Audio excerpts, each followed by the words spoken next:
All right, we need to talk because the last 24 hours have been complete mental madness in the Premier League title race.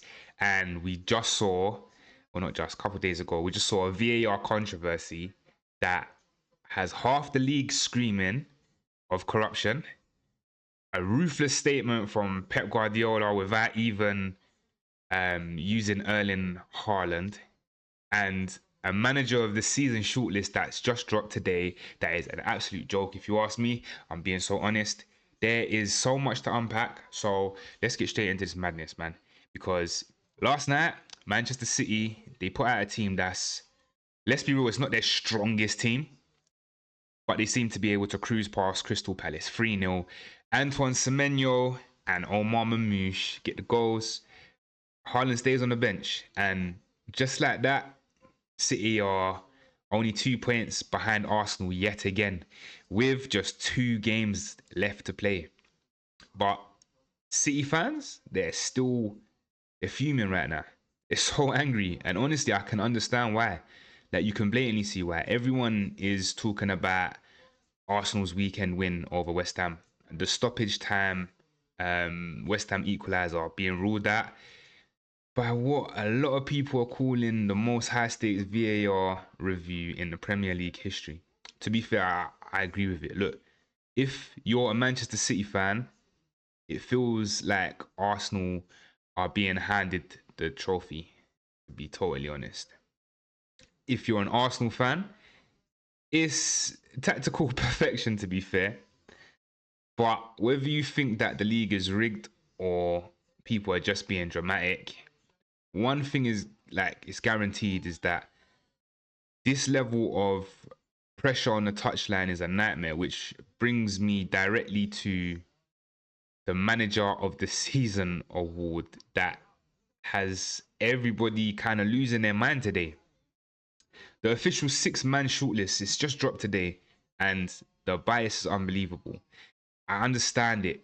Like Mikel Arteta, I understand Pep Guardiola on the list. That's fair enough. They're fighting for a title at the end of the day. I understand Adoni Iriola. He's done absolutely wonders at Bournemouth. And Keith Andrews has Brentford doing super well. Like, they're super overachieving since Thomas Frank left. But listen, I think the real shocker of it all, and yes, I am a Manchester United fan, but why the hell is Michael Carrick on the shortlist of manager of the season? He's managed 15 games since taking over in January. Now, look, don't get me wrong. He's got 10 wins out of 15, and he's got Manchester United into a good place. We're third at the moment.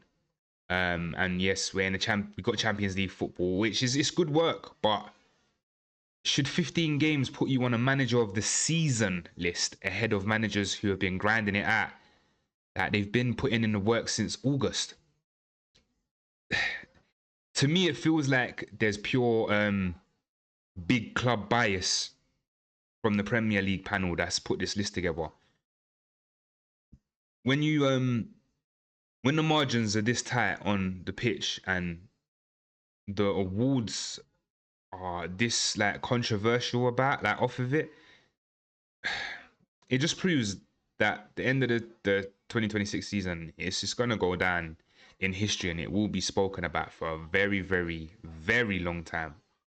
Just wanted to circle back and talk about Arsenal.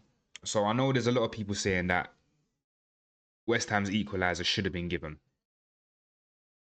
Realistically, if they follow the letter of the law of the game, it's a foul on Raya. That is a foul on David Raya. However, if you look at everything that's happening around that, there's a penalty or shot in there or two, to be honest. And then if you also go back and you look at some of Arsenal's goals from set pieces as well, there's some very, very similar ones. If you have a look at what they did to Man United, they did it to Bayinda. They literally gave him a suplex. There's been games where Arsenal have been doing WWE wrestling moves on their opponents' keepers, and the goals have been given. It's been mental. I think that's the biggest uproar to all of it. to be like totally honest. Look, we've got 2 games left now. The title race is separated by 2 points. VAR is dominating the headlines, as you could kind of expect. And the awards, it's a bit, to me, that award that listing is mental. I need to know your thoughts. Get in the comments right now. Did VAR have VAR interrupted this title race? Did they bail Arsenal out of a problem? Does Michael Carrick actually deserve to be on the shortlist? My personal opinion is no, he shouldn't. And my other personal opinion is Michael Carrick shouldn't be Manchester United manager, but they are going to give it to him. I'll back him, but yeah, that's for another video. We'll talk about that later. Look, drop your takes in the comments below. Make sure you hit the subscribe button and like and all of that and share. Yeah, thank you. Peace.